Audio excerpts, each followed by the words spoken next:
About 10 years ago, I met a guy named Jack on a group bike ride. No agenda, no business cards. Just two guys who liked getting up early and suffering on a bike together. Over the next decade, we logged thousands of miles together.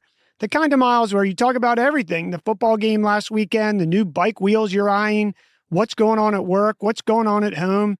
Real conversations, not networking conversations. Then one day, a role came up in Jack's orbit that he mentioned on a ride. We were talking the way we always talked, and I said, "Hey, I'm qualified for that." He realized that once he thought about it for a second. He also knew he would have no problem recommending me because we'd spent a decade having real conversations instead of transactional ones. He made the introduction and I landed the job, not because I networked Jack, because I knew him and he knew me. Here's why I'm sharing this story and the 3 layers to it. First, most people don't think of a bike ride group, a gym crew, a golf foursome, or a neighborhood as a network. They file those under personal life and keep them completely separate from their professional world. That's a mistake. Second, the moment you start seeing these communities as networks, you realize you have far more of them than you thought, and far more relationships already working in your favor. And third, and this is a big one, those relationships are an asset, one that directly increases your options, your opportunities, and your chances of success, in the same way that any other valuable asset does. Most people never connect those dots. Jack and I didn't start out as a network. We started as 2 guys on bikes. Then 10 years of real investment in that relationship became a real opportunity. In this series, we've been building the case that network isn't a transaction. It's an investment. Last episode, we covered why most networking fails before it starts and how to do it right. Today, we're digging deeper into the investment idea, what it means to treat your network as a real asset, and what happens when you don't. We're coming back to David Nour, who makes his case in relationship economics. Organizations spend enormous energy measuring hard assets, revenue, inventory, return on equity, but almost no time measuring their relationship assets, which in many cases are worth more. The same is true for individuals.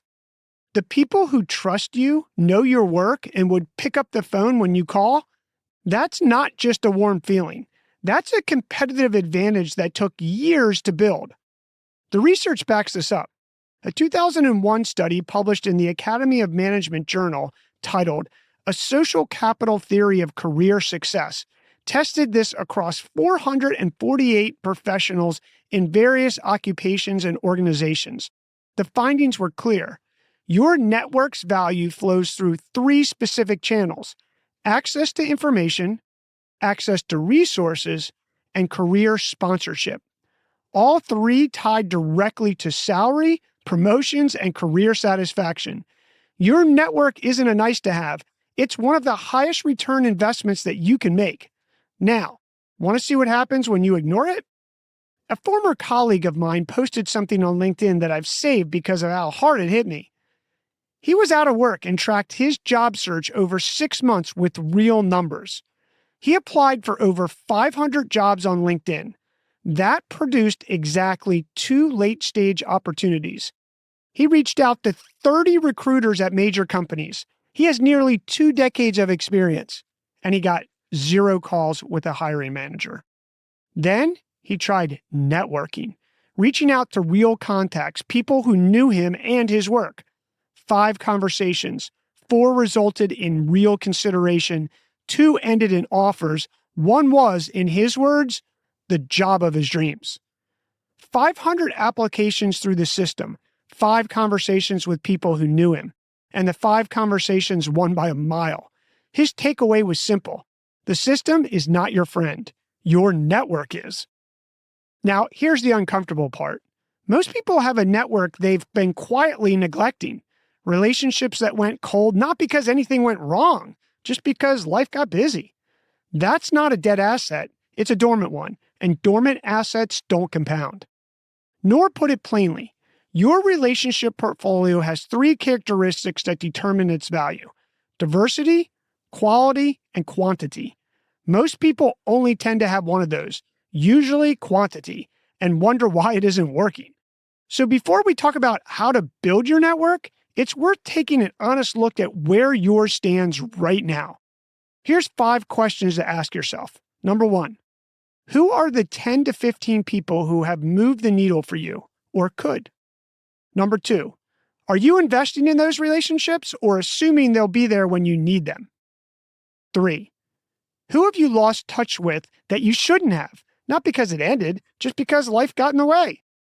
Number 4, what are you depositing into your key relationships, or are you only showing up when you need something? And number 5, if your most important contact needed help today, would they think of you first? Most people don't love what they find when they answer these questions honestly. Jack and I never kept score. That's the point. The relationship was never transactional, so when an opportunity came up, it felt completely natural, because it was. Thousands of miles and thousands of conversation made one moment effortless.